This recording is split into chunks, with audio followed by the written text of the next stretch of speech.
नमस्कार। मैं हूं आपका दोस्त विजय विद्रोही और आप देख रहे हैं हमारा खास कार्यक्रम विजय फैक्टर।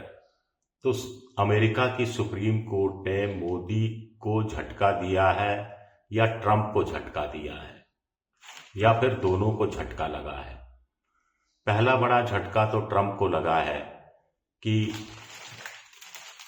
जो उन्होंने टैरिफ लगाई थी दुनिया भर के देशों में, उसको अवैध असंवैधानिक सुप्रीम कोर्ट ने करार करके उसको स्ट्राइक डाउन कर दिया है। जो उन्होंने international emergency economic power act 1977 के तहत लगाया गया था।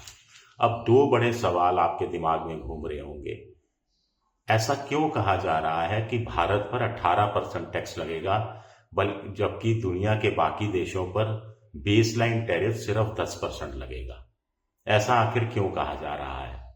दूसरा सवाल ये उठ रहा है कि प्रधानमंत्री मोदी क्या अब सुप्रीम कोर्ट के साथ जाएंगे या ट्रंप के साथ दोस्ती निभाने पर ज्यादा यकीन करेंगे? आसान शब्दों में कहा जाए तो मोदी क्या अब ट्रंप से कहेंगे कि जो कथित तौर पर जो अंतरिम डील हुई है वो नल एंड वॉइड घोषित की जाती है और सुप्रीम कोर्ट के नए आदेश की तहत नए सिरे से डील को रीनेगोशिएट किया जाना चाहिए? राहुल गांधी यहां कह चुके हैं कि नरेंद्र मोदी फिर सरेंडर करेंगे और रीनेगोशिएट करने की हिम्मत नहीं जुटा पाएंगे। अभी तक भारत सरकार का ऑफिशियल कोई रिएक्शन भी नहीं आया है।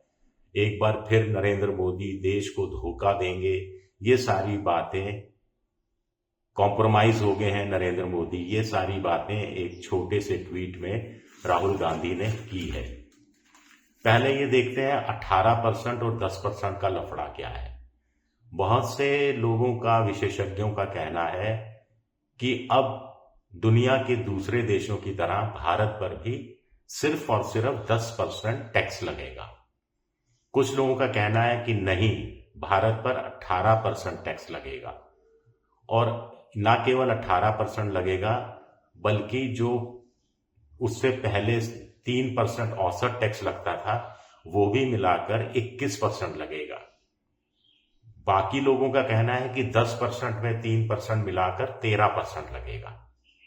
अब जो 18% की दलील दे रहे हैं उनका कहना है कि देखिए, भारत और अमेरिका के बीच एफटीए के तहत डील हो रही थी, फ्री ट्रेड एग्रीमेंट, या उससे ज्यादा कहा जाए बीटीए के तहत ट्रीट हो रही थी, बाइलैटरल ट्रेड एग्रीमेंट, यानी आपस का समझौता हो रहा था। अमेरिका और भारत के बीच में आपस में शर्तें तय हो रही थी कि भारत 0% टैरिफ लगाएगा अमेरिका से आने वाले सामान पर और भारत जो अमेरिका को सामान भेजेगा उस पर अमेरिका 18% टैरिफ लगाएगा। अब सुप्रीम कोर्ट ने जो फैसला दिया है उसके तहत आईईईपीए के तहत जो मामले आते हैं उन्हीं को लिया गया है। अमेरिका और किसी देश के बीच में बीटीए है, यानी बायलैटरल ट्रेड एग्रीमेंट हो रहा है या हो चुका है, अमेरिका और किसी देश के बीच में फ्री ट्रेड एग्रीमेंट है, उन पर यह लागू नहीं होगा, ये कहा जा रहा है। इसीलिए कंफ्यूजन की स्थिति बनी हुई है। भारत सरकार को सामने आकर इसे स्पष्ट करना चाहिए। दूसरा, कुछ लोग सवाल उठा रहे हैं कि भारत को आखिर डील करने की इतनी जल्दबाजी क्यों थी। 2 फरवरी को यह डील हाबड़तोड़ अंदाज में की गई थी इसी साल। क्या इसको टाला नहीं जा सकता था? ऐसा तर्क देने वाले ये कह रहे हैं कि अर्नेस्ट एंड यंग ने पिछले साल अगस्त में ही कह दिया था कि सुप्रीम कोर्ट का फैसला 80% प्रोबेबिलिटी यही है कि ट्रंप के खिलाफ होगा। फॉर्च्यून मैगजीन और बीबीसी ने भी कह दिया था कि ट्रंप के खिलाफ सुप्रीम कोर्ट का फैसला जाएगा, यानी सुप्रीम कोर्ट ट्रंप ने जो टैरिफ लगाई है 1977 के आईईईपीए एक्ट के तहत, उसे सुप्रीम कोर्ट रिजेक्ट कर देगा, स्क्रैप कर देगा। तो भारत सरकार को इस तरफ ध्यान देना चाहिए था। फैसला सुप्रीम कोर्ट ने सुरक्षित रखा था और कोई डेट अनाउंस नहीं की थी। भारत की तरह डेट अनाउंस वहां नहीं की जाती है। लेकिन 1 फरवरी को वॉल स्ट्रीट जर्नल ने एक रिपोर्ट प्रकाशित की थी सूत्रों के अनुसार कि अमेरिका की अदालत सुप्रीम कोर्ट 20 से 25 फरवरी के बीच में अपना फैसला सुना सकती है। अब 2 फरवरी को फिर भारत ने क्यों ये डील कर ली, ये भी एक बड़ा सवाल उठता है। क्या भारत टाल नहीं सकता था? इस पर इंडियन एक्सप्रेस में एक खबर छपी है। इंडियन एक्सप्रेस ने भारत सरकार के सूत्रों से बात की और भारत सरकार के सूत्रों ने कहा कि हम डील को IEEPA के तहत टाल नहीं सकते थे, क्योंकि भारत और अमेरिका के बीच में बायलैटरल ट्रेड एग्रीमेंट हो रहा था जो IEEPA के तहत आता ही नहीं था। तो एक चीज तो ये स्वीकार कर ली गई।